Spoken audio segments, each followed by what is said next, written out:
A ka ekzistu autizmi gjithmonë? Edhe pse po ka shumë fëmijë me autizëm sot? Kjo pyetje është kogja logjike kur i sheh shifrat. Duket që autizmi është diçka e ri, po shkenca po thot diçka tjetër. Autizmi nuk është shfaq pa pritur. Ai ka ekzistuar gjithmonë, por për një kohë të gjatë ne nuk kemi ditë mjaftueshëm për të. Fëmijët që sot i përkasin spektrit të autizmit, dikur përshkruheshin si të tërhequr, të vështirë ose thjesht konsideroheshin si fëmijë që nuk përshtaten. Askush nuk i ka menduar që bëhej fjalë për një mënyrë ndryshe të funksionimit të trurit. Sipas Sallari edhe bashkëpunëtorëve, të cilët analizuan mbi 74 studime nga e gjithë bota me më shumë se 30 milion njerëz, prevalenca globale e spektrit të autizmit sot vlerësohet rreth 0.6%.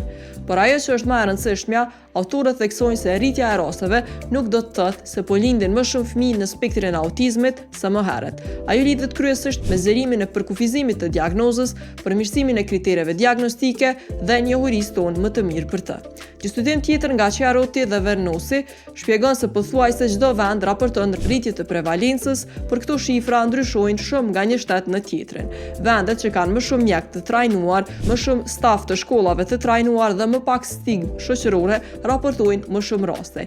Jo sepse kanë më shumë autizëm, por sepse e njohin më mirë çrregullimin. Edhe Sako dhe kolegët tregojnë se kur përdoren studime që e shikojnë gjithë popullatën e jo vetëm regjistrat zyrtar, prevalenca del dukshëm më e lartë. Kjo do të thotë që për vite të tëra, shumë njerëz, e sidomos vajzat, nuk janë diagnostikuar fare. Pra, nuk është se autizmi po shtohet, por njohuritë tona për të po rriten. E ti, për më shumë video si kjo, bëja subscribe për në YouTube edhe në krejt platformat e tjera.